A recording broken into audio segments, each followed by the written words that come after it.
Bismillahirrahmanirrahim. Assalamualaikum warahmatullahi wabarakatuh. Alhamdulillahirabbil alamin wassalatu wassalamu ala asrofil anbiya'i wal mursalin nabiyyina Muhammadin wa ala alihi wa sahbihi wa man walah wa man tabi'ahum bi ihsan ila yaumil qiyamah. Di siang ini kita akan melanjutkan pembahasan dari kitab Ithaful Uqul bi Syarhi As-Salasatil Usul karya dari Syekh Ubaid bin Abdullah bin Sulaiman Al-Jabiri hafizahullah ta'ala, yang merupakan syarah terhadap kitab Al-Usul Salasah karya dari Syekh Al-Alamah Al-Imam Al-Mujaddid Muhammad bin Sulaiman At-Tamimi rahimahullah ta'ala. Kita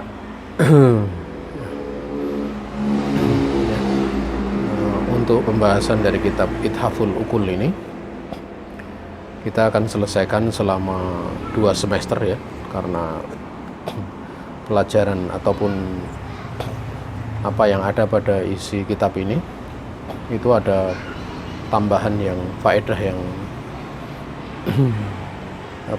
tidak kita dapati atau tidak sebanyak yang kita dapati pada saroh-saroh yang masyhur di tengah ahli sunnah ya, yang sudah sering kita pelajari. Di sini ada tambahan faedah yang dari sisi yang lain sehingga kita bisa mengambil faedah yang besar ya. Di samping kita sudah mendapatkan faedah dari saroh-saroh ataupun penjelasan kitab ya, Al-Usul Salasah yang lainnya dari ulama yang lainnya. Qala al-musannif rahimahullah ta'ala fa idza qila lak bima arafta rabbak faqul bi ayatihi. Oh, saya keliru, bukan itu. Ini apa? Qala al-musannif rahimahullah ta'ala fa idza qila lak mal usulu salasatu allati yajibu 'alal insani ma'rifatuha faqul ma'rifatul abdi rabbahu wa dinahu wa nabiyahu Muhammadan sallallahu alaihi wa ala alihi wasallam. Musannif rahimahullah ta'ala mengatakan, apabila dikatakan kepadamu, ditanyakan kepadamu apa 3 prinsip dasar yang wajib seseorang untuk mengetahuinya, maka katakanlah pengetahuan seorang hamba terhadap Rabbnya, terhadap agamanya, terhadap nabinya, yaitu Nabi Muhammad alaihi salatu wassalam. Ma'rifatul abdi rabbahu, kenapa dibaca rabbahu, dibaca dinahu, dibaca nabiyahu? Karena itu adalah dia maf'ul bih ya, maf'ul bih dari mudhafun ilaih yang bisa ditakwil menjadi fi'il dan fa'ilnya. Ma'rifah itu ditakwil menjadi fi'ilnya, yang mana kita tahu fi'il itu dia akan merofakkan fa'ilnya dan menasabkan maf'ulnya. Sementara pada mudhaf ilaihnya itu al-abdi di situ itu ditakwil menjadi fa'ilnya ya, sehingga ma'rifatul abdi rabbahu wa dinahu wa nabiyahu Muhammadan sallallahu alaihi wa ala alihi wasallam. Ya. Kemudian di sini termasuk dari bab al-i'adah ya, mengulangi di dalam pembahasan. Dan pengulangan pembahasan itu sifatnya adalah khulasoh, kesimpulan. Setelah sebelumnya tentang 3 prinsip dasar yang wajib untuk diketahui seseorang ya, itu sudah dirinci ya. Sebelumnya disebutkan secara umum, kemudian dirinci, kemudian disimpulkan ya, disimpulkan. Makanya di dalam pembahasan kitab-kitab itu sering ada pembahasan perkara yang sifatnya dasar ya, yang masih umum ya. Yang sebenarnya dasar dan umum itu atau dasar atau umum itu sifatnya kesimpulan juga. Seperti contoh misalnya fikih madhabi, rukun-rukun sholat ya, syarat-syarat sholat itu kan umum, pembahasannya umum, belum dirinci dalil-dalilnya. Nah, di dalam lanjutan itu kemudian dirinci dalil-dalilnya, disebutkan dalil-dalilnya. Nah, setelah itu diringkas lagi gitu. Dan beda ya ringkasan yang terakhir ya, ringkasan setelah seorang belajar rincian dengan ringkasan seorang sebelum mempelajari rincian itu beda nilainya ya. beda nilainya. Ya, makanya Imam Nawawi rahimahullah taala pada waktu beliau menulis kitab Arba'in Nawawiyah ya, atau Al-Arba'un ya, Al-Arba'una Nawawiyah, itu beda dengan seorang yang dia hafal terhadap kitab Al-Arba'una Nawawiyah, atau orang yang dia belum mempelajari secara mendalam hadis kemudian mengumpulkan 40 hadis. Dia kumpulkan. Nah, kalau Imam Nawawi itu enggak, beliau paham tentang 40 hadis itu, bahkan bukan 40 hadis, ribuan hadis beliau paham. Faqih beliau. Setelah itu beliau simpulkan 40 hadis. Nah, ini beda ya. Makanya supaya kita itu mengetahui ya, kenapa ulama itu mereka menyampaikan satu ayat, ayatnya itu kita hafal gitu. Kita hafal. Penuntut ilmu juga hafal. Disuruh menjelaskan secara umum juga hafal, juga bisa gitu loh. Tapi nilainya beda kalau itu diucapkan oleh seorang ulama. Nah, seorang ulama itu dia menyampaikan dengan apa ya? Dengan pemahaman yang benar-benar ya, apa istilahnya, dia tahu letak-letaknya, letak-letak bagaimana cara menyampaikan, bagaimana yang mesti disampaikan kepada umat. Jangankan pada ilmu agama ya, pada ilmu dunia saja, pada ilmu dunia selain ilmu agama yang sifatnya wasilah. Ya, ini pengalaman yang pernah kami dapat ya. Pernah kami belajar pada seorang dosen. Dosen itu dia masih S2 ya. Ya, dia master, seorang master. Waktu itu master statistik kalau salah. Dia 5 ya, master statistik ya, lulusan S2. Dia mengajar. Ya, mengajarnya itu cukup apa istilahnya, rinci. Tapi kadang kita yang belajar merasakan kesulitan. Susah kok, mana titik-titiknya itu enggak tahu. Ya, sampai suatu saat, ini pengalaman terjadi beneran ya. Karena pelajarannya dapat C ya, dia mengulang belajar. Kebetulan itu dosanya adalah seorang mantan dirjen statistik ya. Dan dia punya gelar S3 sampai profesor gitu. Ya, sampai profesor. Itu mengajar cuma sebentar, tapi titik-titik perkara yang penting gitu loh. Dan yang diajar paham, sehingga nilainya bisa menjadi A, menjadi B gitu loh. Ya. Ini beruntungnya belajar kepada orang yang dia benar-benar menguasai gitu. Ya. Juga pernah beberapa kita berdiskusi ya sesama ustadz ya, sama astatidah. Rata-rata dari astatidah itu kita diskusi waktu itu seputar masalah belajar kitab Kashfu Syubhat. Dan masing-masing dari ustadz yang mengajar itu punya versi sendiri-sendiri. Ini syubhat keberapa, ini syubhat keberapa. Bahkan itu kami dapati dari salah satu murid yang takhusus pun itu belajar di dalam syubhat, karena ada 12 syubhat itu.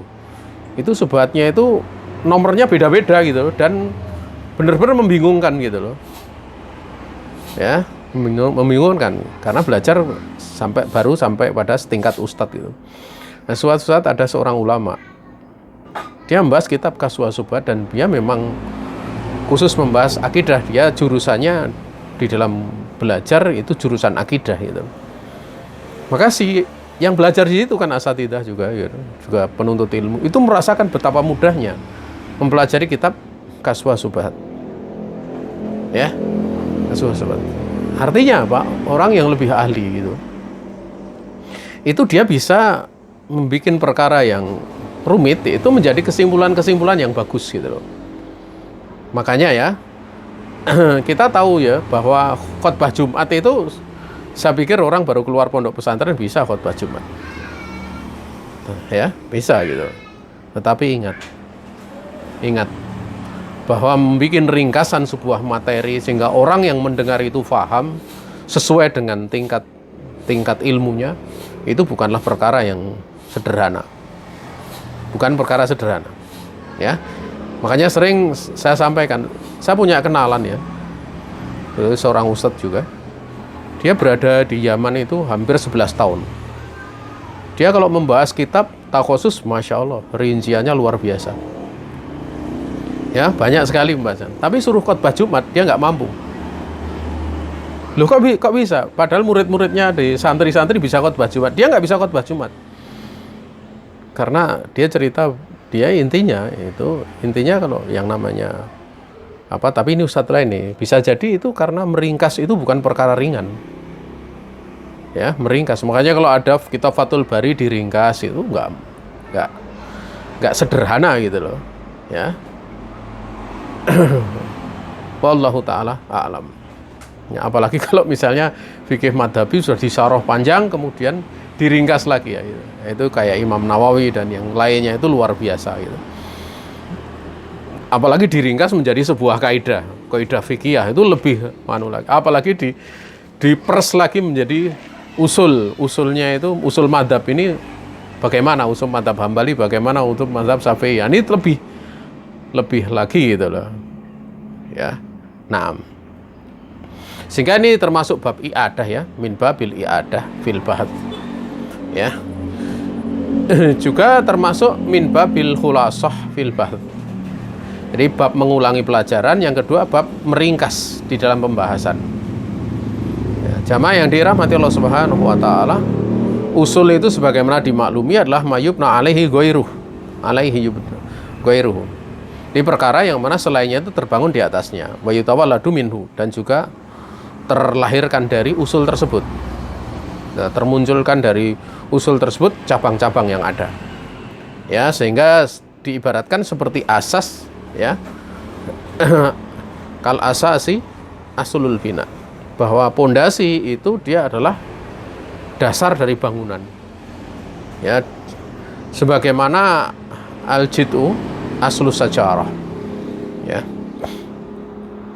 Allah Subhanahu wa taala berfirman ya, yaitu bagian akar atau bagian batang itu asluha sabitun wa far'uha fis sama. Ya, asluha pokoknya yaitu batangnya, akar batangnya itu tetap kokoh tertanam di bumi. Wa far'uha fis sama, sementara cabangnya itu menjulang ke atas. Ya. Namun secara istilah, ini kan secara bahasa, secara istilah yang namanya al-asal gitu ya, atau jamaknya adalah al-usul, itu adalah al-aqidah, yaitu akidah, mayuk takodu bihi, sesuatu yang diyakini dengannya ya. Itu adalah merupakan apa, usuluddin ya, dasar-dasar dalam agama, hal-hal yang diyakini menjadi dasar dalam agama. Demikian pula qawaid-qawaidnya, kaidah-kaidahnya ya, serta asas-asasnya yang mana ya alati yubna 'alaiha, yang agama itu dibangun di atasnya. Ya. Makanya kalau kita lihat ya, misalnya seorang man ya'mal amalan solihan, atau seorang misalnya dia mengamalkan suatu amalan puasa atau apa, dapat pahala surga. Misalnya janji itu, maka ini harus dikembalikan kepada dasar-dasarnya gitu loh. Apakah kemudian seorang semata-mata beramal itu kemudian masuk surga? Ya enggak. Kalau dia misalnya beramal seperti itu, tapi dia bukan orang Islam, dia orang kafir, ya enggak akan masuk surga. Makanya di situ dalam dasar-dasar itu ada hal-hal yang perlu untuk difahami sebagai sebuah kelaziman syarat dan suatu yang bisa menjadi penghalang dari apa yang dipersyaratkan gitu loh. Ya, itu ada gitu loh. Ya, dan itu dimaklumi gitu loh, ya, dimaklumi. Wallahu taala a'lam. Kemudian jamaah yang dirahmati Allah Subhanahu wa taala, tiga perkara ini yaitu ma'rifatul abdi Rabbahu wa dinahu wa nabiyahu Muhammadan sallallahu alaihi wa ala alihi wasallam. Ini adalah masailul qabri as-salatu. Tiga persoalan yang akan ditanyakan dalam kubur. Tatkala mayit itu idza wudi'a fi qabrihi, tatkala diletakkan di kuburnya, kemudian ahlinya itu berbalik itu, maka atahul malakani fa'aqdahu. Dua malaikat datang kemudian mendudukkannya. Namun sebenarnya ada peristiwa sebelum itu gitu loh. yang dinamakan dengan dok total qabri gitu loh. Ya, sampai Nabi alaihi salatu wasallam menyebutkan inna fil qabri doktotan. Ya. Sungguhnya di kubur itu ada himpitan. Launaja minha ahadun lanaja minha Sa'ad ibnu Mu'ad. Ya. Ya. Nabi alaihi salatu wasallam bersabda, andai kan ada seorang yang bisa lepas dari himpitan kubur, itulah niscaya Sa'ad bin Mu'ad itu akan selamat dari himpitan kubur. Jadi Sa'ad bin Mu'ad itu seorang sahabat yang pada saat meninggal itu sampai taharroka bihi arsur rahman, yaitu arsnya ar-Rahman itu sampai bergetar ya. Bergetar diterangkan oleh para ulama, begitu senangnya menyambut ruhnya. Bahkan wa futihat lahu abwabus sama. Langit-langit pintunya dibuka. Ya.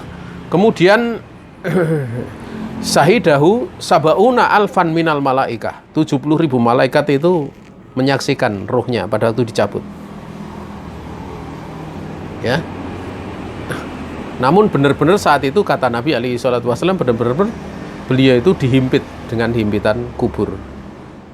Namun kemudian Allah selamatkan setelah itu. Ya. Kemudian Allah Subhanahu wa taala selamatkan ya.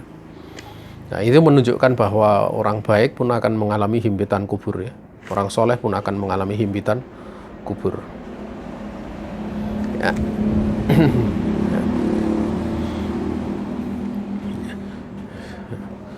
Dan setelah itu baru kemudian datang dua malaikat. Dia akan menanyakan man rabbuk wa ma dinuk wa man nabiyuk. Siapa Rabbmu, apa agamamu, dan siapa nabimu. Maka kalau dia orang beriman, fa in kana mu'minan, dia akan mengatakan rabbiyallahu wa dini al-islamu wa nabi Muhammadun sallallahu alaihi wa alihi wasallam. Ini kesalahan khat ya. Dia akan mengatakan Rabbku adalah Allah, agamaku adalah Islam, dan nabiku adalah Muhammad alaihi salatu wasallam. Kalau dalam khat di sini ada kesalahan, ini Muhammadan nih. Ya. Kalau itu dikatakan sebagai maf'ul dari qala, itu tidak tepat karena itu hikayat gitu. Hikayat dari qaul gitu loh. Dari qaul. Ya. Sebagaimana kalau kita mengatakan waqra'a surat al-kafirun, bukan surat al-kafirin gitu loh. Ya. Itu dijelaskan oleh para ulama ya. Dan dia membaca suratnya itu mansub. Dia mudhafnya mansub. Tetapi kenapa tidak al-kafirin padahal mudhaf ilaih gitu. Karena itu hikayat gitu. Ya. Maka dikatakan al-kafirun bukan al-kafirin. Wallahu ta'ala alam. Ya. Tapi hal seperti itu kalau di dalam bahasa Arab lanjutan ya. Karena pembahasannya semata-mata bahasa Arab ya. Seperti dalam mutamimah itu menempuh ya dimajrurkan seperti itu. Walaupun hikayat dimajrurkan ya. Sering kalau di dalam mutamimah itu. Makanya belajar mutamimah itu dia kalau tidak paham maksudnya itu hikayat, mudhaf ilaihnya itu hikayat, atau sebenarnya itu adalah benar-benar secara makna mudhaf ilaih gitu loh dari maknanya tersebut. Misalnya qaulu makanin gitu loh. Qaulu makanin artinya ucapan makan. Ya. Atau qaulu apa ya? Qaulu ahmada. Qaulu ahmada. Ucapan Ahmad. Berarti kan gitu seolah-olah Ahmad berbicara. Padahal qaulu ahmada itu bisa jadi apa? Qaulu ahmadu. Maknanya qaulu mahdu. Artinya lafat ucapan dari Ahmadu itu ala wasni apa gitu. Di atas wayan sifat af'alu misalnya seperti itu. Lah itu tidak dibedakan di dalam kitab apa mutamimah ya. Antara maknanya sebenarnya hikayat dari lafat atau sebenarnya makna dari ucapan itu sendiri gitu. Nah, ini di pembahasan tingkat lanjutan banyak yang seperti itu. Makanya bisa membingungkan. Sehingga kalau belajar kitab-kitab seperti itu ya mesti dengan seorang guru gitu. Bukan baca sendiri gitu. Ya. Wa in kana ya. Kemudian wa in kana ghairu dzalik qala ha la adri. Kalau dia bukan orang yang beriman, ya dia akan mengatakan gitu. Aku enggak tahu. Sami'tu nasa yaquluna syai'an faqultu. Ya, aku mendengar manusia mengucapkan sesuatu, kemudian aku pun mengikutinya. Aku juga ikut mengucapkannya. Ini seperti diriwayatkan dalam Sahih Al-Bukhari ya, dalam Kitabul Ilmi ya. Ini dari hadis Asma. Dia berkata ya, tentang sabda Nabi alaihi salatu wasallam, fa uhiya ilayya annakum tuftanuna fi kuburikum ya. Mislu au qarib ya. Misal ya.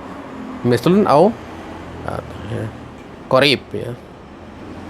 Maka diwahyukan kepadaku bahwasanya kalian itu akan difitnah, ditanyai. Karena fitnah maksudnya ditanyai di kubur ya. Misal ya, seperti itu. Au qarib atau kurang lebihnya demikian gitu ya. Kurang lebih seperti itu. Ya.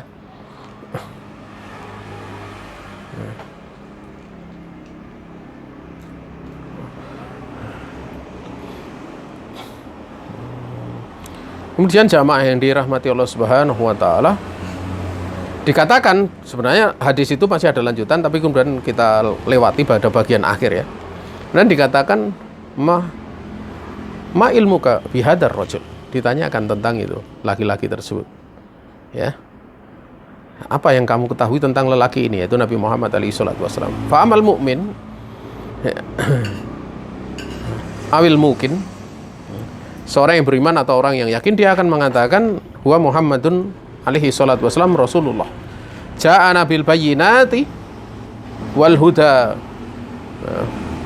Fa ajabna wa taba'na huwa Muhammadun sallallahu alaihi wa ala alihi wasallam. Salasan.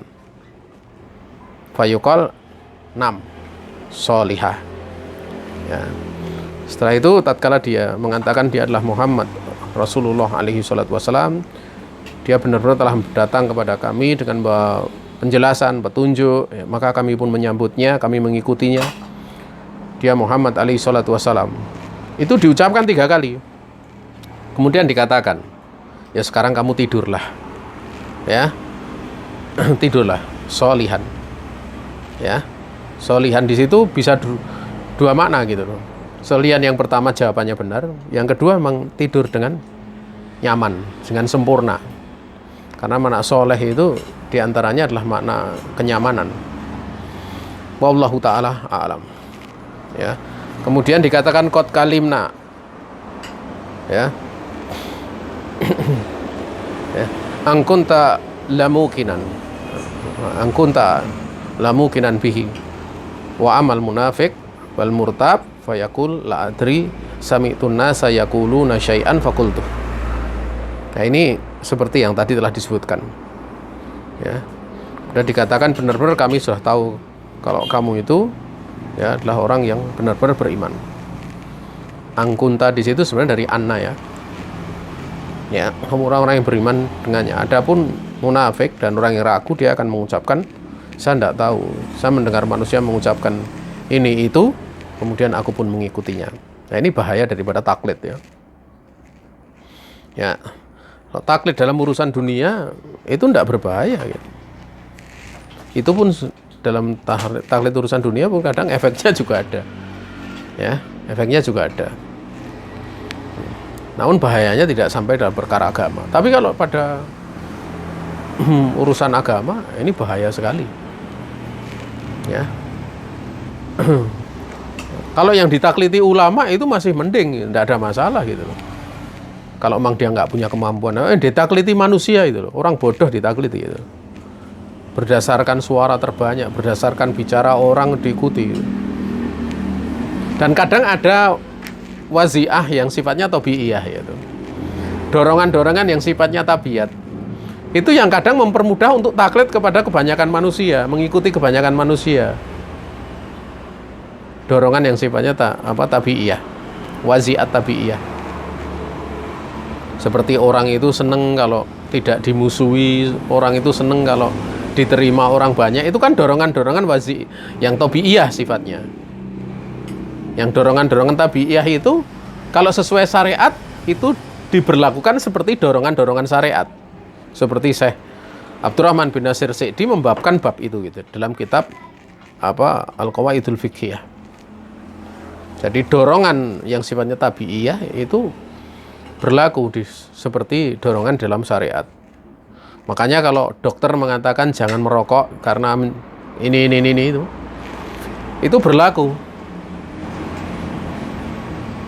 Walaupun tidak kemudian dikatakan oh ini hukumnya haram dan lain sebagainya. Makanya memberikan teguran agar tidak terjadi kemungkaran itu kalau misalnya dengan dorongan syariat itu tidak bisa, atau justru menimbulkan hal yang mungkin madorotnya lebih besar sampai menolak hukum Allah ya atau dia tidak bisa menerima karena berbagai iskal, maka dengan dorongan tabi'iyah itu tidak ada masalah ya, dorongan tabi'iyah. Kemudian qala al-musannif rahimahullah taala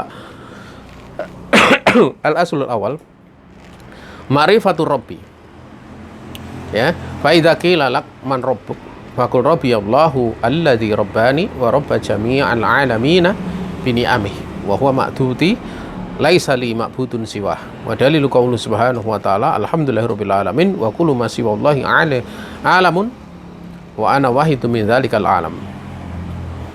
Kalau di dalam kitab ini ya, dalam khot ini ada kesalahan wa kullu man siwallahi alimun gitu. Jadi di kasroh gitu. Nah ini salah ya. Berkata musannif rahimahullah ta'ala, prinsip dasar yang pertama itu adalah mengenal Rabb.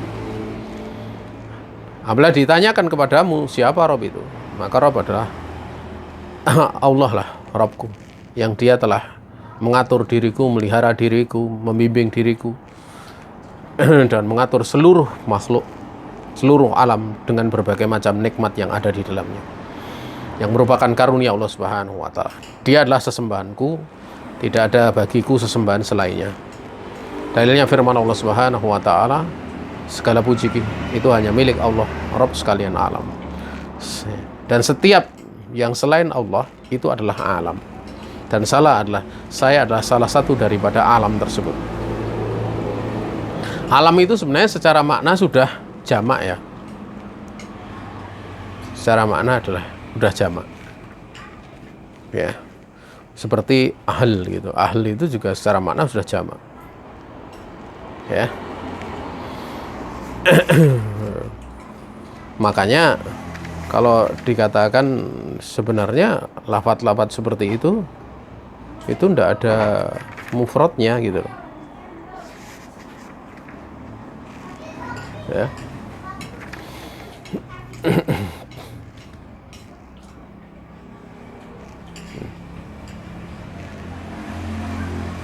Tidak ada mufrad pada lafadznya itu sebenarnya tidak ada. Tapi dia mulhaq ya, nanti mulhaq untuk kemudian dijamakkan alam itu dia mulhaq dengan jamak mudzakkar salim. Itu masuk kategori mulhaq itu. Dikategorikan gitu. Tapi secara asal sebenarnya tidak ada mufradnya gitu. Karena alam sendiri itu sudah maknanya apa? Jamak gitu.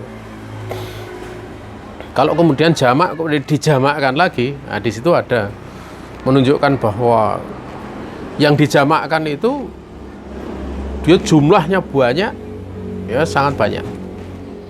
Makanya alam itu kalau kita lihat dari jumlahnya penduduknya, penduduk langit, penduduk bumi, penduduk di lautan itu siapa yang bisa menghitungnya? Tidak ada yang tahu jumlahnya melainkan hanya Allah Subhanahu wa ta'ala. Di sini makrifah terhadap Rabb itu berkonsekuensi untuk beriman terhadap Rabb tersebut kepada Allah Azza wa Jalla. Ya, berkonsekuensi ya, beriman ya dengan apa yang ya, Rabb itu dia berhak atasnya. Berupa ibadah yang murni ya. ibadah yang murni. Demikian pula keberhakannya untuk dia itu mempunyai nama-nama yang terbaik, ya, juga mempunyai sifat-sifat yang tinggi, ya. Sehingga yang berhak untuk diibadahi ya adalah zat yang dia namanya adalah punya nama-nama terbaik, punya sifat-sifat yang tinggi. Dan Syekh rahimahullah ta'ala menjadikan ini adalah aslul usul, ya, perkara dasar, perkara paling mendasar dari dasar-dasar yang ada, perkara prinsip dari prinsip-prinsip yang ada. Anaulahi li'annahu aslul usul gitu, ya. Atau kalau dikatakan yang lain yaitu aslul usul, ya, yaitu satu prinsip dasar di antara prinsip dasar yang lainnya, ya. Makna yang kedua ini yang lebih dekat, ya, karena di situ ada 3 usul, ya. Karena kalau dikatakan aslul usul itu adalah perkara mendasar dari yang paling dasar, itu tentunya tauhid uluhiyah, kan. Sementara pembahasannya ini tauhid rububiyah, kan. Ya. Namun dari sisi konsekuensi itu bahwa tauhid rububiyah itu, ya, yalzamu tauhid dan uluhiyah gitu. Bahwa tauhid rububiyah itu berkonsekuensi tauhid uluhiyah. Karena makrifah yang kedua itu kan makrifah terhadap agama, makrifah terhadap nabinya.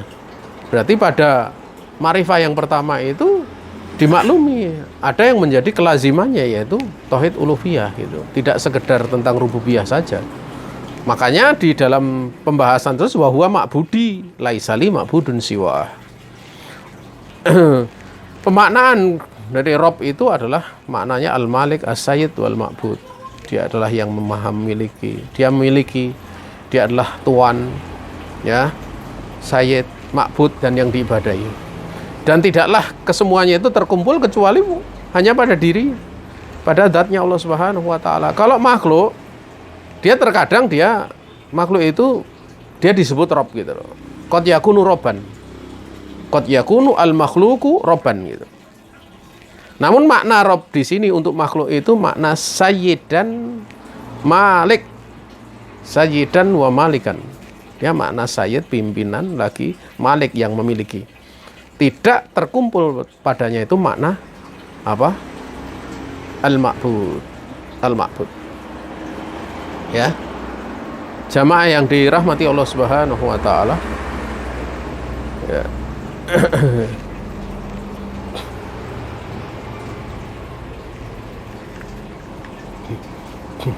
Pernah ada satu pertanyaan, ya. Ya. Bagaimana kalau ada orang namanya Abdul Fatir kemudian dipanggil Fatir gitu loh. Ya. Ya, tentang Al-Fatir itu dia adalah nama Allah. Itu para ulama mengatakan, ya, bahwa Al-Fatir itu bukan dari nama Allah. Bukan nama dari Allah. Itu pendapat yang lebih kuat dalam masalah ini. Al-Fatir itu bukan nama Allah. Tapi kalau Allah dikabalkan dengan Al-Fatir itu boleh. Karena Allah itu Fattoros samawati wal ardo. Ya.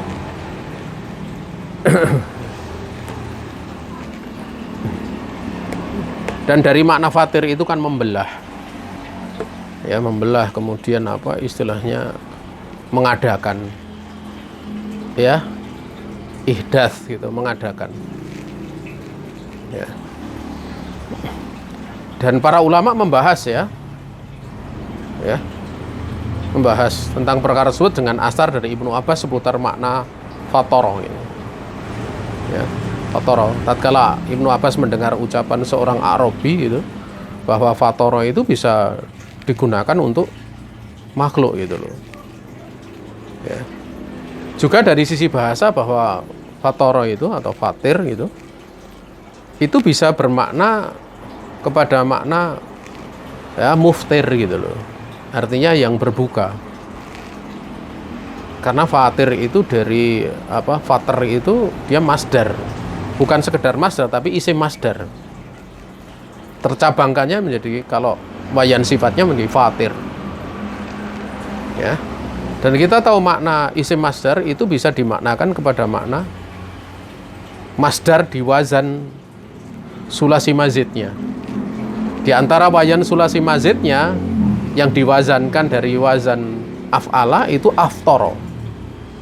Aftoro yuftiru, iftaron, fa'ilnya muftirun. Makanya para ulama mengatakan, ada yang mengatakan seperti Syekh Abdullah Faqih mengatakan itu salah satu di antara makna adalah makna muftir. Makanya kalau orang dipanggil dengan makna fatir tanpa Abdul Fatir tadi itu tidak ada masalah. Ya, tidak ada masalah. Kemudian haram ya, tidak ada masalah. Karena kemungkinan itu. Badan dihen dikatakan fatir itu ya, terjauhkan dari kemungkinan dimaknakan kepada makna dia adalah Allah Subhanahu wa taala dari makna-makna yang tadi telah disebutkan kalau itu dipanggil untuk seseorang gitu. Tapi beda kalau ada orang namanya Abdurrahman dipanggil Rohman, ini tidak boleh gitu. Karena Rohman itu tidak ada kecuali Allah Subhanahu wa taala. Beda kalau ada orang namanya Halim, Abdul Halim. Itu di dalam dihen Halim itu nama Allah juga bisa diberlakukan untuk makhluk. Maka tidak mungkin ada orang manggil Halim itu maksudnya adalah Allah. Pasti maksudnya makhluk. Orang yang bernama Halim maka boleh. Ya. Seperti itu ya. Kita lanjutkan lagi, ini menyimpang jauh ya.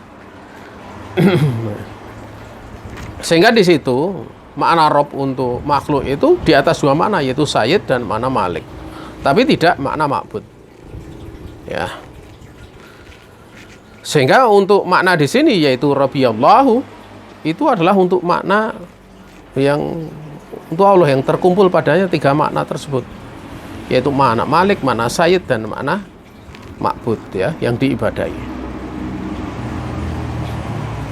Makanya diterangkan di dalam tafsir Ibnu Abbas yaitu dzul uluhiyati wal ubudiyati ala khalqihi ajmain ya. Itu zat yang mempunyai uluhiyah, keberhakan untuk diibadahi, dihambakan kepadanya, dilakukan penghambaan kepadanya. Wal ubudiyah, zat yang berhak untuk mendapatkan peribadatan. Ya. Ala khalqihi, yang itu berlaku penghambaan peribadatan itu pada seluruh makhluknya. Makanya makna ilah ya, itu maknanya adalah ibadah.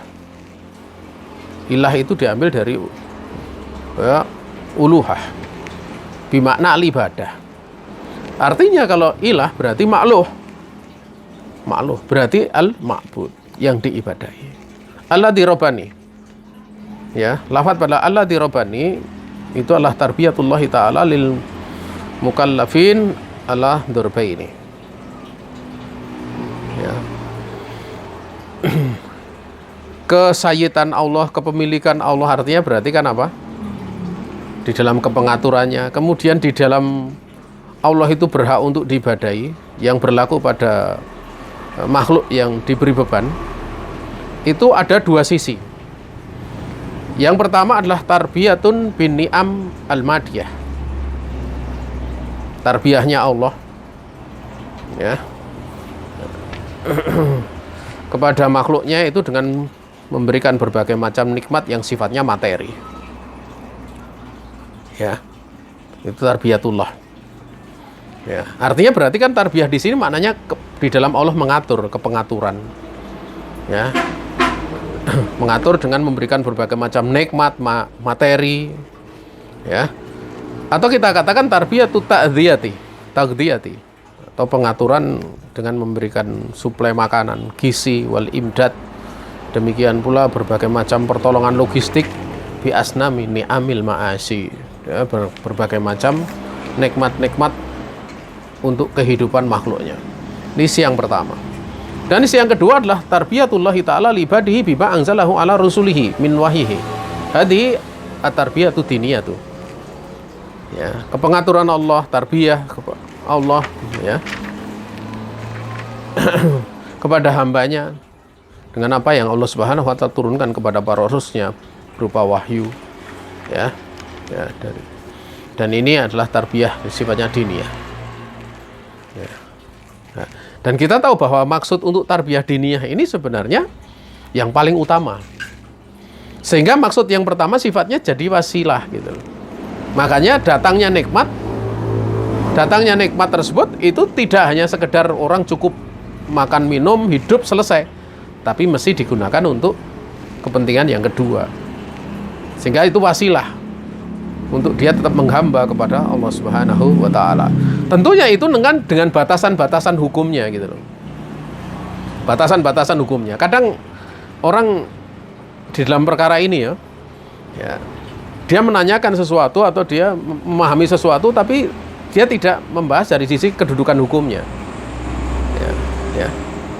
Pernah ada orang itu bertanya seperti ini, bagaimana tentang orang yang bersedekah kemudian khawatir nanti ini gimana anak istrinya, untuk bagian anak istrinya berapa gitu.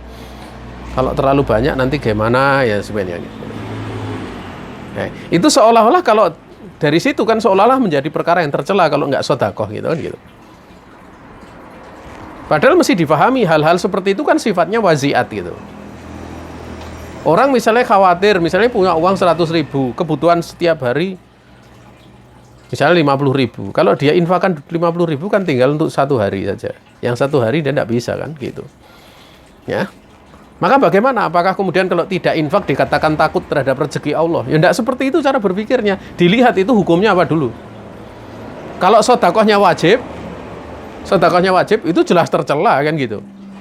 Karena orang sedekah wajib misalnya sudah dapat panen sudah 5 wasak. Ya. Dengan tada hujan airnya gitu. Pengairan tada hujan berarti kan 10% gitu. Nah, itu kalau 10% misalnya dari nilai 1 ton, itu kan cuma berapa? 100 kilo. Masih ada 900 kilo gitu. Kok dia khawatir? Ya aneh gitu loh. Berarti ini lebih mencintai dunia dibandingkan kecintaannya kepada Allah. Berarti ketakutannya terhadap dunia ini sudah melebihi batasan syariat. Kekhawatirannya ini haram seperti itu. Ini termasuk orang jenis menumpuk harta. Itulah yang tercela. Tapi kalau kemudian misalnya dia sedekah misalnya. Sedekah yang wajib sudah ditunaikan, kemudian dia ingin sedekah yang sunat. Tapi kemudian dia mikir-mikir nanti keluarganya kuat atau enggak gitu. Keluarganya siap sabar atau enggak, atau kurang bagaimana gitu. Nah di sini dilihat apakah dia punya harta berlebih untuk mengurusi kewajiban keluarganya enggak. Kalau dia punya harta berlebih, kemudian dia tidak infak gitu, tidak infak yang sunat tadi, ya ini hukumnya makruh, nggak sampai haram. Tercelanya sesuai dengan tingkatan hukumnya. Adanya waziat tersebut tercela sesuai dengan kedudukan hukumnya. Tapi kalau misalnya memang dia kebutuhannya segitu, ya misalnya 100.000, tinggal kebutuhannya memang 100.000, mau infak untuk yang sunat gitu. Kemudian dia ini saya nggak infak saja lah karena untuk ngurusi keluarga. Ya ini nggak tercela. Dari si mana dia tercela? Karena mengurusi keluarga wajib, ini hukumnya sunat. Jadi jangan nabrak-nabrak, batasan hukum harus tahu masalah seperti ini. Sehingga orang tidak gulu. Makanya Rasul alaihi salatu wasallam pada saat perang Tabuk itu meminta para sahabat berinfak. Dan Umar bin Khattab, Masya Allah ya, itu memberikan setengah hartanya. Abu Bakar memberikan seluruh hartanya. Artinya kalau Umar memberikan setengah kan masih ada setengah di keluarganya. Tentunya itu tidak mengurangi beliau menunaikan keluarganya, itu hal yang wajib. Yang menjadi persoalan Abu Bakar. Dan perintah dari penguasa itu kalau dalam hal-hal seperti itu bisa berlaku hukumnya. Kalau yang kaya menjadi hukumnya kaitannya bisa menjadi fardu ain atau bisa menjadi fardu kifayah, tergantung dari jenis anjurannya dari penguasa tersebut. Dan Abu Bakar memberikan semuanya. Tatkala Abu Bakar memberikan semuanya, kenapa yang ditanyakan oleh Nabi adalah keluarganya? Artinya apa? Keluarganya siap enggak gitu loh. Ya kalau keluarganya enggak siap, ini terkadang ada orang berlebihan. Ada pernah orang bertanya itu, jadi dia sering berbakti kepada orang tua itu dengan membantu uang jutaan terus itu, sampai istrinya jengkel. Ya sebenarnya bagus berbakti sama orang tua, tapi sampai suaminya utang-utang, sampai kurang ini, sampai istrinya itu merasa berat. sehingga harus keluar untuk ngontrak juga, istrinya keluar uang tabungan dari istrinya, bukan uang suaminya, tapi uang istrinya nabung untuk anaknya juga dipakai. Nah, ini sudah berlebihan itu di dalam membantu orang tua, karena syarat membantu orang tua, berbakti suami itu diterangkan oleh Syekh Muhammad bin Shalih Al Utsaimin, malam yadurrahu, selagi tidak memberikan bahaya. Tidak memberikan dia, demikian pula keluarganya. Lebih-lebih itu tidak cuma 1-2 kali, berulang kali. Kalau kemudian suami marah-marah karena istrinya jengkel, ya itu yang salah suaminya, bukan istrinya. Nah, ini seorang dia perlu memahami fikih. Makanya kalau tidak paham fikih, jadinya nanti tindakannya mau taat tapi mah lucu-lucu gitu. Kalau berdalil dengan 3 orang lelaki tentang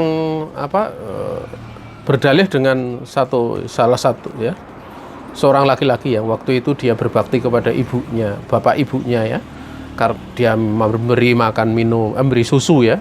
Dia sebelum tidur itu biasanya orang tuanya diberi susu ya sebelum anak-anaknya dan istrinya. Sampai kemudian dia terlambat pulang, kemudian orang tuanya sudah tidur, dimintai oleh anak istrinya, tetap dia menunggu sampai anaknya menangis gitu. Itu bukan menyia-nyiakan hak anak istri, bukan. Karena lelaki ini tetap memberikan kepada anak dan istrinya, hanya saja nanti setelah orang tuanya. Itu pun hanya terjadi 1 kali, tidak terjadi berulang kali gitu. Andaikan kemudian dia mengambil udzur, karena orang tuanya sudah tidur ya berikan pada anak istrinya, itu boleh kok, enggak apa-apa. Secara hukum boleh, karena ada udzur. Karena dia menyengaja, tapi karena takdir dari Allah. Cuma Allah Subhanahu wa Ta'ala menampakkan hal seperti ini untuk menampakkan keikhlasan lelaki ini di dalam berbakti kepada kedua orang tuanya, sampai muncul perbuatan atau amalan yang seindah itu gitu. Ya, andaikan kemudian dia berikan secara hukum tidak apa-apa gitu kepada anak istrinya. Artinya di situ kan tidak ada penyia-nyiaan. Beda kalau ini yang tadi ya, orang yang dimintai orang tuanya berjuta-juta ini sampai kejadian seperti itu ya. Kayak ini efek karena apa? Karena seorang tidak belajar di majelis ilmu ya. Ini datang kepada kami Japri yang seperti itu ya. Tapi saya juga nggak kenal siapa yang, tapi dia sampai cekcok besar dengan istrinya. Ya, mungkin dia membaca buku atau membaca di internet, atau mungkin mengikuti salah satu ustadz yang dikit-dikit sodakoh, sampai kalau perlu datang ke pengajian semua isi dompet dikeluarkan, sehingga pulang nanti berjalan kaki dengan meyakini ini nanti akan ada rezeki dari Allah. Nah, itu orang gulu seperti itu. Mungkin ya. Wallahu ta'ala a'lam. Jamaah yang dirahmati Allah Subhanahu wa Ta'ala. Kemudian idzan yumkinu an naqul, jika demikian mungkin untuk kita katakan inna tarbiyatallahi ta'ala ya, ibadahu minha ma huwa dunyawi wa minha ma huwa dini wa ni'am jam'u nikmatin ya. Jika demikian mungkin untuk kita katakan sungguhnya tarbiyahnya Allah Ta'ala kepada hambanya itu minha, sebagian darinya ada yang sifatnya duniawi dan sebagian darinya yang sifatnya dini.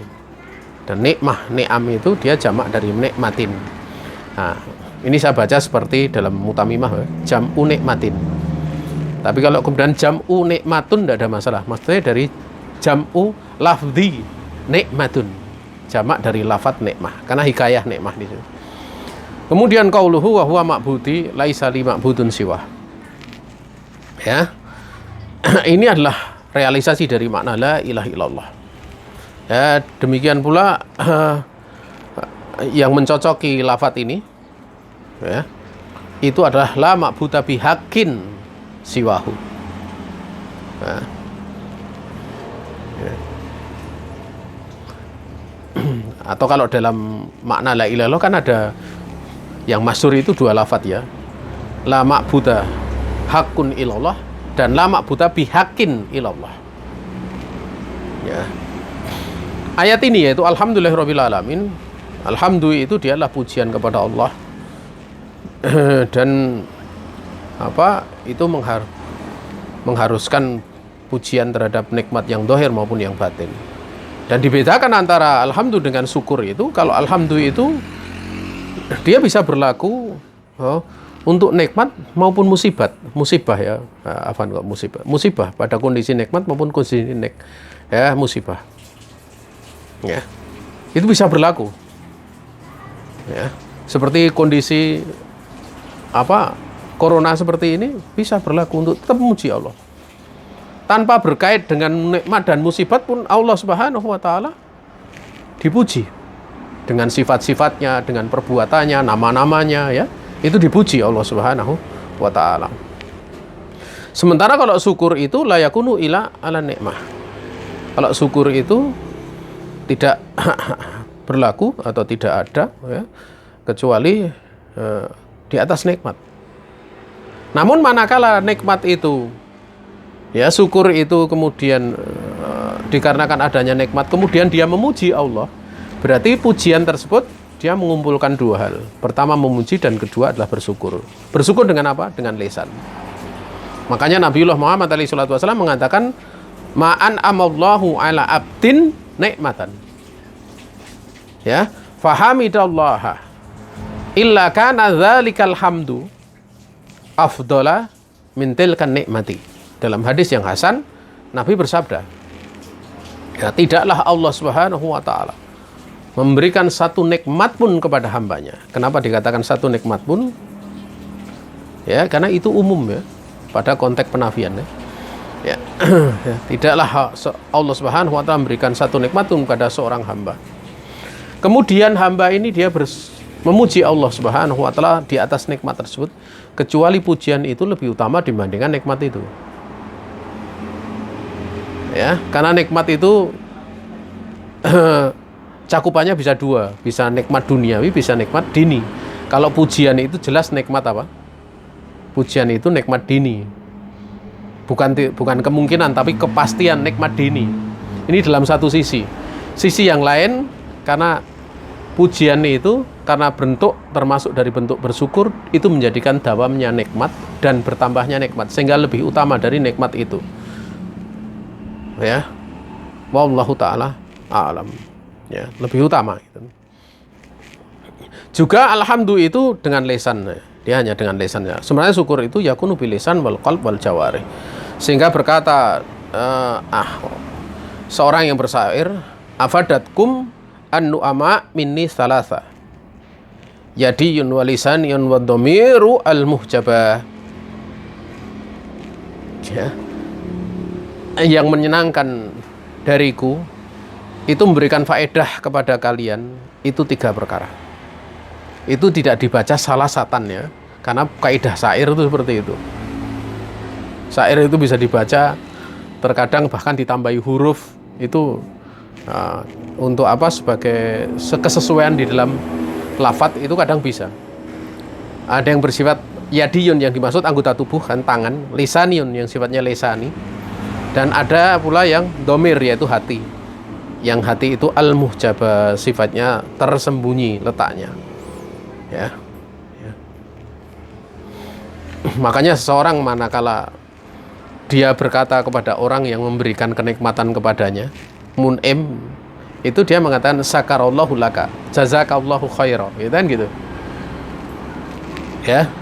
Artinya kalau ada orang, Allah menjadikan hambanya itu, menjadikan sampainya nikmat kepada hamba, itu kan ada syakarallahu laka, atau kalau yang masyhur itu jazakallahu khaira. Jazakallahu khaira. Ini adalah lisan. Ya. Kemudian jamaah yang dirahmati Allah Subhanahu wa Ta'ala, terakhir ya, pembahasan terakhir dari itu. Besok kita lanjutkan pada perkataan musannif selanjutnya. Ya.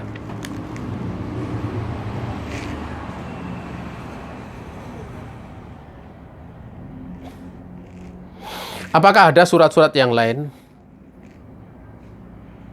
ya, tentang penyebutan nikmat-nikmat di sini? Ya. Yang dimulai dengan apa istilahnya? Alhamdulillah. Lafaz alhamdulillah. Itu ada. Yang pertama ya, tentang penyebutan nikmatnya. Itu dalam surat Al-An'am. Ayat pertama, alhamdulillahilladzi khalaqas samawati wal arda wa ja'ala adh-dhulumati wan nur thumma alladhina kafaru bi rabbihim ya'dilun. Nah, itu disebutkan ya. Ya.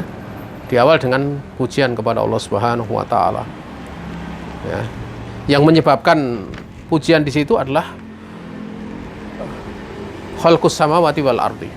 Allah mencipta langit dan bumi. Atau khalaqas samawati wal arda wa ja'ala dzulumati wan nura. Kemudian surat yang kedua Al-Kahfi, alhamdulillahilladzi anzala ala abdihil kitaba wa lam yaj'al lahu iwaja. Nah, ini yang menjadikan pujian itulah inzalullahi azza wa jalla al-kitaba ala rasulihi. Ya, yaitu perbuatan Allah Subhanahu wa taala menurunkan kitabnya kepada rasulnya. Dan ini kenikmatan kan? Ya, merupakan kenikmatan diberikan oleh Allah Subhanahu wa taala. Namun kalau dikatakan itu pujian juga tidak ada masalah gitu. Dari sisi kitab diturunkan itu nikmat. Tapi dari perbuatan Allah menurunkan itu pantas dipuji. Pantas untuk mendapatkan pujian. Karena indahnya perbuatan Allah di dalam menurunkan kitabnya. Begitu besarnya faedah pada saat Allah Subhanahu wa taala menurunkan kitabnya tersebut. Kemudian yang ketiga adalah pada surat Saba ya. Alhamdulillahilladzi lahu ma fis samawati wa ma fil ardi wa lahul hamdu fil akhirah wa huwal hakimul khabir. Yang mengharuskan pujian adalah mulkuhus samawati wal ardi. Kepemilikan ataupun kepenguasaan Allah Ta'ala terhadap langit dan bumi wa ma fihima dan apa yang ada dalamnya. Sementara yang terakhir itu pada surat Fatir, Alhamdulillahi fatiris samawati wal ardi ja'ilil malaikati rusula. Yang mengharuskan pujian di situ adalah kaunuhu fattaras samawati wal ardi. Keberadaan Allah Subhanahu wa taala mencipta langit dan bumi wa ja'alal malaikata rusula dan menjadikan para malaikat itu sebagai utusan-utusan Allah Subhanahu wa taala. Ini saja yang bisa disampaikan ya. Karena waktu yang tidak mencukupi sehingga kita cukupkan di situ. Adapun alam sudah disinggung pada pembahasan awal, tidak perlu untuk kita melanjutkannya. Kita cukupkan pada pembahasan awal tersebut. Ada salah datang dari pribadi diri saya sendiri dan dari syaitan. Saya istighfar kepada Allah Subhanahu wa taala. Ada benar semata-mata keluasan rahmat Allah Subhanahu wa taala yang diberikan kepada kita. Akhirul kalam. Assalamualaikum warahmatullahi wabarakatuh.